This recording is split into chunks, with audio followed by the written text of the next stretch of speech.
Hey, what is up guys? It's your boy Speed here, and today we're going to be watching 33's Tidehunter. This guy is absolutely fantastic, and I was looking through the games, I'm looking through what I want to talk about and bring to you guys here today, and I saw this 33 Tidehunter game, and I thought it would be a really great example because he's against the Zeus, a hero that does a lot of damage to Tide. He's against the Slark, a hero that naturally, I wouldn't say even hard counters Tide. I'm not going to lie to you guys, I've seen this matchup quite a few times now. Like, I consistently see Slark players pick Slark into Tide, and honestly, it doesn't always win the lane. Like, it really doesn't. I think Slark will win the lane if Slark has like a sustain support. I think that's probably something that would work well. Maybe something like Warlock, as weird as that sounds, or Abaddon is probably quite a good one. That's just been my take, only because I think Slark can get out-sustained by Tide. It's quite nutty how this matchup plays out, but let's see what 33 does in this lane. Also, I want to tell you guys that if you've been struggling with solo queue and you're looking to get to the next rank, I'm going to be able to help you. Like, literally with the Game Leap website, I'm going to give you guys guides that are going to make it unbelievably clear on what you need to do. So if you've been stuck in the solo queue grind, you don't know what to do, and you want to become absolutely broken, but like actually you want to become much better at Dota, and you want to take it more seriously, the Game Leap website is going to help you do that. So click the link down below, I'm going to help you get to the next rank, and I'll see you there. Right off the bat, going for kind of a weird play. I will say in classic 33 fashion, going for the triple mango. I really hope they don't nerf mango next patch. I really don't. I love the current state of mangoes. I think they're a really fun item. I think the way you can buy them is really cool. How they interact with the lane is really awesome. So he does this like almost every game where he buys a ton of mangoes. Typically 3. I've watched him, which is pretty funny. He's 3-3. I've watched a couple of his games consistently buying 3 mangoes. Even queues up the Sage's Mask. But yeah, goes for the Gush here. I think this is him recognizing that Silencer's trading pretty far up. And Silencer even committed his Q, which means you can harass him pretty hard. They're not going to pick up a kill here, but it is a good overall trade. And I will say, one thing I like about the Gush against Slark is Slark's base armor is decent, but not insane. It's not like some really low armor hero, but it's not crazy good. So you can kind of get away with it and potentially even like zone the guy out of lane to some extent with the Gush, especially if you have something like Snapfire, who's a pretty aggressive lane support, as he's considering going for the Gush onto the Silencer here. I like that he doesn't overextend, picks up a set of Tangos as his first item, does go for a starting stick, which I can't really say I fully understand. The reason why is I don't think Silencer truly spams spells, and Slark definitely doesn't, so it's a bit odd as they're going to look for some pressure here. This might actually not be good at all. Yeah, okay. Perhaps a little bit too far there, but okay, he's just gushing this Silencer off cooldown. It's pretty insane because Silencer probably has a stick, right? Yeah, so you're not getting like insane value out of casual gushes. His concept must be that, okay, I'm not going to pressure the Slark completely out of lane. Snapfire is just not enough of a lane dominator. As, okay, Snapfire going for a bit of a bait play here.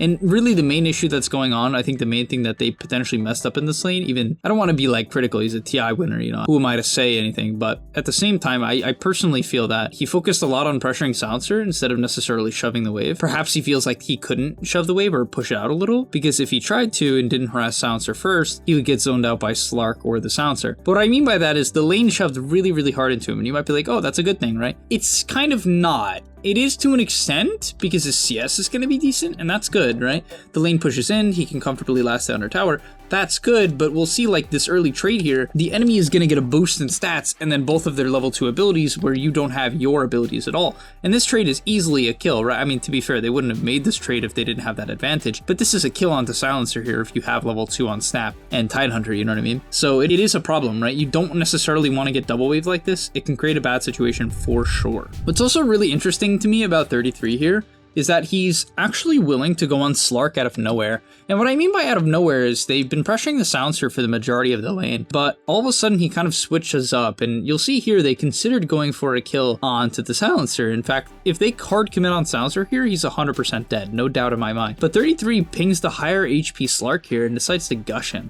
I think he understands in this case that if he doesn't do that, the Slark will kill potentially both of them while they commit on Silencer. And I definitely kind of agree with the notion that pressuring Slark is sort of what you want to do as flag bearer. Oh, okay. But pressuring Slark is sort of what you want to go for here, because if you go on the Silencer too much, the Slark will just build up essence and pressure you out. However, it's a hard lane because the Silencer can kind of bully you with Glaze, right? It's a very difficult matchup. One of the big issues with this lane is that Snapfire's attack range is pretty bad. It's only 500 compared to the 600 of silencer, so Snapfire will often lose trades to good silencer players because of that fact. Also, Cookie is not an ability you can actively use to trade. It's more of an all-in ability, which is definitely not good for trading. And Scatterblast, it is a very strong level 1 spell, very high damage nuke, and it's an attack speed slow for 1 second. But yeah, the Snapfire definitely gets out traded, which is why I'm not a huge fan of this lane. I think the Lil Shredder build is interesting. He could have considered that on Snapfire, actually. He definitely could have, because, you know, you get armor loss per stack, so he basically could get 3 minus armor on the attacks. And that's not bad with Gush, right? Because then you're getting up to 6 minus armor, which puts Slark into the negatives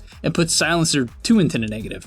So it's pretty good, and that was an option, but he doesn't go for it. Instead, he picks up a second set of tangos. Okay, goes for the Blades of Attack build. Oh, this... okay, it's a kill. Oh, this actually looks great now. Slark's gonna get an Agi, but I think you... oh no, you don't win this trade. Oh, he has Gush, Anchor Smash. Slark knows it, so Silencer's coming back. He has to be careful. It almost seems like he wants to die. Surely he wanted to die. I honestly think he wanted to die because he knows the Silencer's respawning. 33 is good enough to know that he's respawning for sure. So it really does feel to me like he wanted to die and get back to full HP, because in Dota, if you get zoned off of multiple creep waves, you're gonna lose the lane. And this is the problem with Slark against Tide. And I really don't like Snap against Slark because you need a pokey hero. You want a pokey hero so you can poke the Slark from a range. The problem with the kill attempt with Cookie is it really puts you in deep, right? And you don't want that against Slark. You don't want to be in a position where he can chase you down for essence. So yeah, I really don't like this matchup for Tide, right? I think if you're Tide in this lane, you would prefer to have, I know this sounds weird, but an Undying, I mean, to be fair, that's a lane dominator. Even something like Silencer, oddly enough. Hoodwink, I would say, is a little bit better just because the Q is just better overall harass than Snap, so that's just my opinion on that. Either way, moving ahead, he's going to be using Anchor Smash, obviously do okay. This is what I mean, this lane's not that bad. You know, he has really good CS because it's very easy to last it against Slark. He doesn't pressure you that hard early on. He really doesn't. You might think he does because it's like, oh, Essence Shift, but it's very hard for him to trade into Anchor Smash. You know, he doesn't want to dispel it because then he has to take damage from his Q. And even then, he probably won't skill his Q until potentially level 3. Oh, a good turnaround there. So now let's take a look at how he actually uses his Ravage timing. Something that's interesting to me this game is the fact that he actually gets like a 12-minute Vlad's and then a 13-minute Wraith Pact,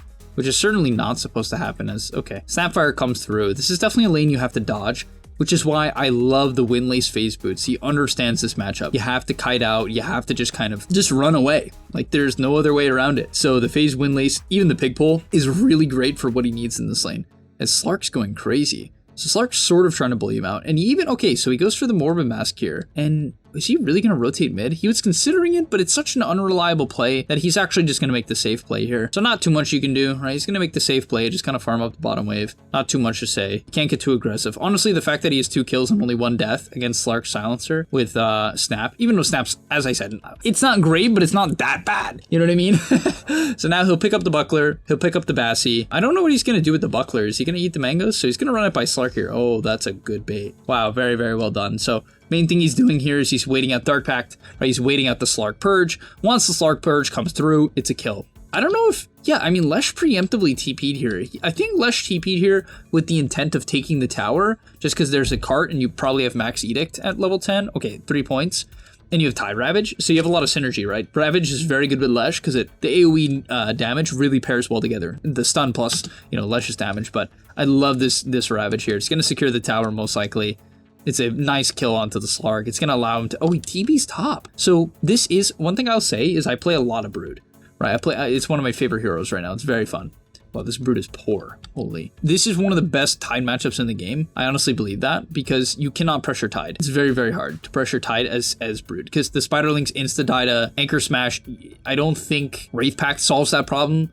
Pipe certainly does not solve that problem. So the Anchor Smash is very, very good at taking out the Brood. And you can sort of just TP to the lane, right? This is the point in the lane where if, let's say, Sven's to get gone on, right? The Sven is their hard carry, right? Sven gets gone on by a stun. Let's say Primal Beast rotates over with the Silken Bola. Even if Brood is 2 levels behind, if she builds up enough spiders plus Silken Bola, the Sven will die anyway, right? But the Tide, that's not the case, because if you get gone on, your Kraken will proc, the Silken Bola, which is Brood's E, will get procced. You won't get stunned anymore, so you're going to dispel the Silken Bola, which is key because that's most of Brood's damage. This hero does limited damage without it, right? The Spiderlings nearly double in damage, keep in mind. And it's a slow, so it keeps them in place for the spiders, so it's very important. So you're going to purge it, Anchor Smash the spiders, but actually doesn't one-shot the large ones. Okay.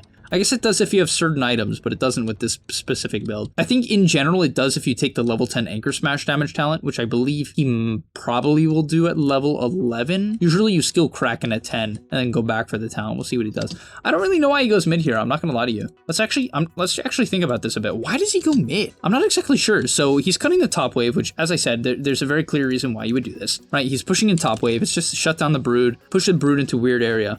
And then after he shoves this out, there's no creep wave to farm. And so he kind of runs mid because I guess he doesn't want to jungle. He wants to let the Lesh take the jungle. So he'll run mid, sort of defend the tower. And yeah, he'll just, okay, I guess that's just what he's primarily doing. He's going to gush them. This looks a little bit awkward. So he's going to get the Wraith pack soon. I guess he had the Vlads much earlier than 12 minutes. He had it probably at around early 11, very, very early 11, as we'll see him even jungle. Okay, he doesn't commit to it. So no, okay, he doesn't actually skill the Kraken. He takes the Anchor Smash 50 damage.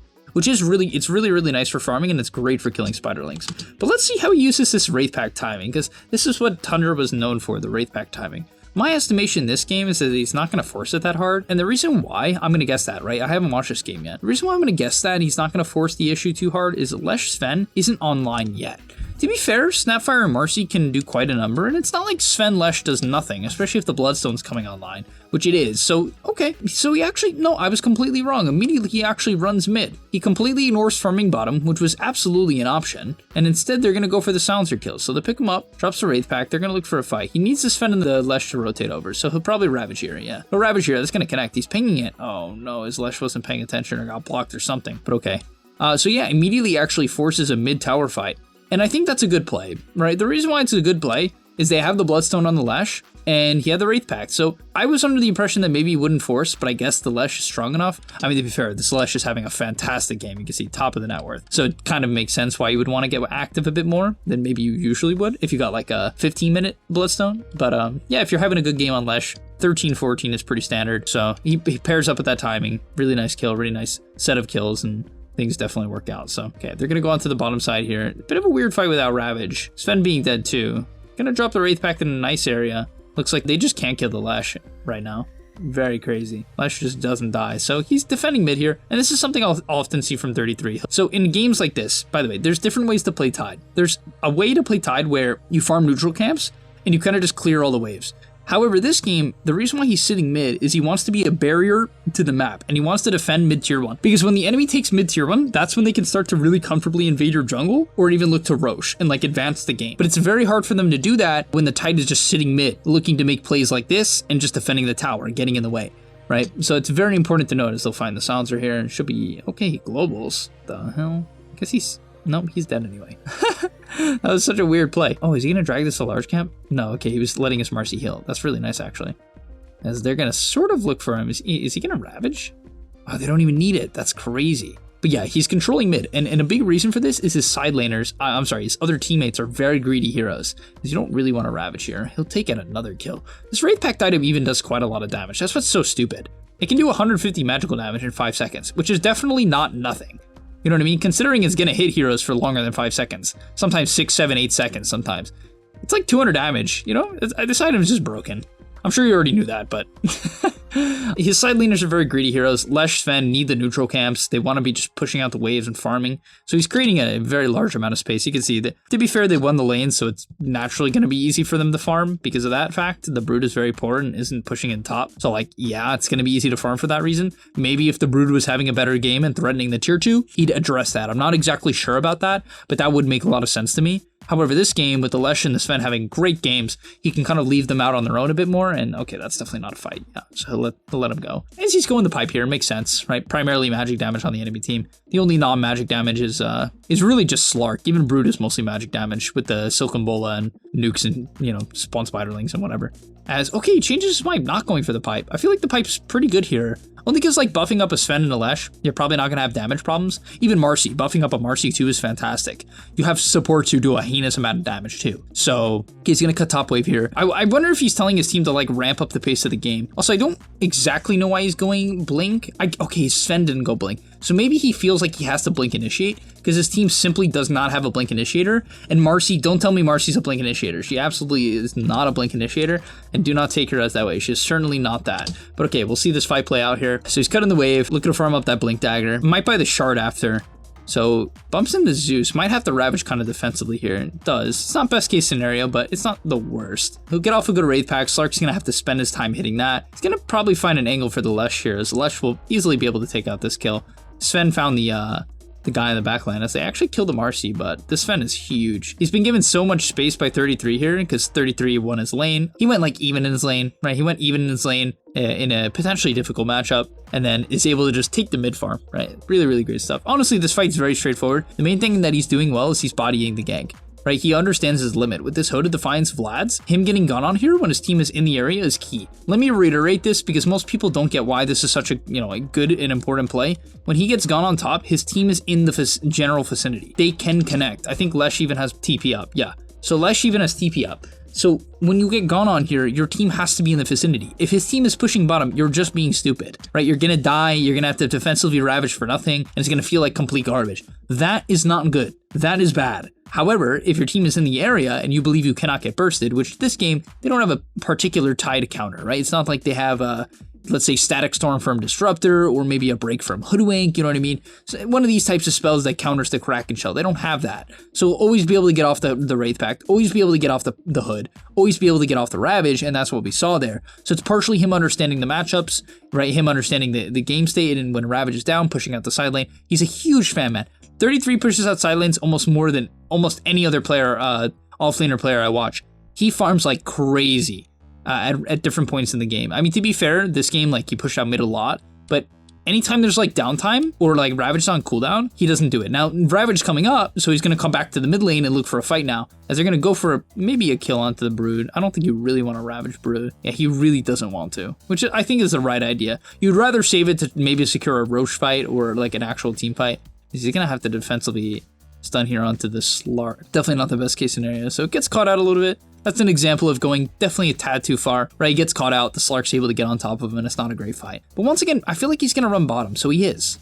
No, he's going to jungle. I think he would have pushed out bottom here if Lesh wasn't, I'll be honest. I think he was heading bottom to go shove it all the way out now that Ravage is down. Basically, shove side lanes if you want to delay the game, right? If you want to delay the game and avoid team fights, you can do that. And I think that's what they're kind of doing. Ravage is on cooldown. Doesn't mean you can't fight, but Snap Ulti is also on cooldown. So it's like, all right, maybe I don't go. Now he picks up his shard. Oh, they are going. So they're making the play anyway. DD on the Slark. I mean, they're definitely stronger. They're 10k up, so perhaps they're just going. This isn't like an optimal fight. They don't have vision. They're definitely getting poked here. So this is not a great situation to be in. You want the enemy team to chase you more than you chase them. And he picks up his shard, which I expected. If you're going to buy Blink, you should buy your shard as well, just so you can blink Tendrils, which is like half a Ravage in a small AoE. So I do think that this build makes sense if he's going to go this route. And it particularly makes sense because he's the initiator of this game. The Sven isn't doing it and the other heroes don't do it. So he can be the guy who goes in, and maybe we'll see him follow up on the Brood here. No, okay, he's actually going to get gone on. Not really. Okay, he's fine. Wow, this Slark's crazy. Okay, what in the world? How did Slark just double pounce forward onto a Tidehunter that you're certainly not bursting? As we saw there, you are certainly not bursting him. And he'll queue up the Shivas, which, okay, I guess this is just a Slark answer. I don't think it's like a particularly insane Shivas game, to be honest. It's okay against Brood, but like Brood doesn't even play around Spiderlings too much at this point in the game. So it's mostly just, I guess, a Slark answer. Kind of feel like maybe you'd want to go Lotus this game just to deal with Pulverize, get rid of the global on teammates, because you don't necessarily need it as much, or Dispel yourself so you can get off a good Ravage, whatever it is. So we'll see him connect back to mid, drop the Wraith Pact, finish up the kill. It's funny, people have gotten way better at killing Wraith Pact, like that Brood really did there. Is he gonna Ravage? Oh, he is. I don't know if you'll get this kill though. Okay, they do, just about. From here, I think he'll look to push out top, so Lesh is, once again, Lesh is a good player, so Lesh is constantly on the case. But he was considering it, as he'll farm up a large camp, head back to the triangle, considering connecting with his team. I mean, this is where you have to call your team to be a little bit careful, right, with no Ravage, as they're gonna TP mid. I don't think this is a kill. Oof, it's kind of a bad scenario for Sven, actually. Does he have BQB? He does. But here he's gonna have to connect with his Lesh, but Lesh is low mana. This is like actually a complete disaster. Does Lesh have Aegis? He does, okay. So Lesh has Aegis, which means he probably should play around Lesh. He's considering helping the Sven from what I think is Slark. But okay, he'll go into the, oh, weird decision to try to kill the Silencer. I mean, they'll kill him, but I guess he just thinks that taking the spells out are worth it? I'm not sure. Usually I would expect him to try to go on someone. Oh, he can Tendril here. Yeah, that's an easy Tendril into the stun. Oh no, he missed. He's gonna gush onto the Brood, but they're not gonna kill him. At least not right away. But yeah, as I was saying, usually you'd want to follow up your DPS score. You know what I mean? You want to stun and then frontline and then pipe Wraith Pact your DPS score, as they'll actually find the kill. And I think he can chase here. Silencer's respawning, but it doesn't matter. They chop him up. Really, really nice fight overall there. Yeah, so he does end up going back for the pipe, going for the aura build. I think he went back for the blink for the fact that, as I said, they don't have a hard initiator. And you might be like, oh, but they have, you know, Lesh is going to buy a blink at some point. Yeah, but he didn't have it, and he can't blink stun. Sven didn't have it at the time, right, as well. And Sven doesn't even want to go first most of the time. He doesn't. He wants vision, and he wants someone else to go in so he can jump a key target and get a clean initiation, guaranteeing that he'll be able to burst someone in that Storm Hammer stun duration. And then Marcy is certainly not an initiator. She has to literally bounce off someone's head to initiate. It's slow. It's unreliable. You want to let this hero... Honestly, I hate this, like, 4-staff Marcy. I think it's so awful. Generally, because like you just can't use your ulti that well. I think you kind of have to go BKB most games on this hero. Otherwise, I just don't love the hero. I don't think it's like some great initiator. I think Sidekick's a good spell, but it's not that OP. Definitely not with like Sven. I don't think it's that great. Other heroes make better use, but okay, I'm going to end up the video here. Hopefully you guys took a lot out of this analysis. They do end up going to win this game in about 40 minutes, so it goes on for quite a bit. He does pick up the Shivas, gets the Havoc Hammer. Great answer for the Slark, the Havoc Hammer, that is. They actually are going pretty crazy here. I don't think you ever ravage the Brood at this point. His main target, basically what he has to do is either kill the Zeus or kill the Slark with the Ravage. All right, you want to follow it up. Oh, he could do it here. Oh, the Tendril into the stun. I guess that's value enough. It's not the targets you want, but he gets the Tendril, and he leads with Tendril to see if they're going to react in time with BKBs or 4-staffs or something like that. Right, so you lead with the Tendril. It's a bit, I think it's about the same cast point or whatever. So he goes in, hits the 2-man Tendril, he's like, all right, that's good enough for me. And yeah, they take out an instant 2 kills, and neither of those heroes have buyback, so that's actually super value. Just a heads up play. And that's like not diving high ground. I just want to watch, we'll actually end the video here. This is a great set of plays. So you'll see that he's not going to hard dive the high ground for no reason. He goes up here because the Silencer walked up, probably stupid to actually gush there. But then here, he has Blink. Why not Blink Ravage? You might be like, oh my gosh, it's a 3-man Ravage. Yeah, but there's no follow-up. Sven can't get there in time. Lesh can't get there. It's not going to work. They're going to be able to protect each other too with like E-Blades or 4-staffs or Glimmers or whatever the hell they have, right? They're not going to be able to protect themselves. So they kite out here. He kind of makes them think like, oh, we're backing off a bit. And then on the Shiva's reinitiation, hits that beautiful Tendril into the stun. Just good stuff. Really nice initiation. And yeah, that's going to be about the end of this game as I think they get Megas off this. No. Okay, yeah. They probably do off the Zeus kill. And all right, thank you guys so much for watching. Hopefully you enjoyed. I'll see you in the next one. And I'm out. Peace. And that's all, but remember, before you leave, come on, before you tune out, subscribe to the Game Leap website where we are going to help you get to the next rank. If you're stuck, click the link down below, and I'm out. Peace.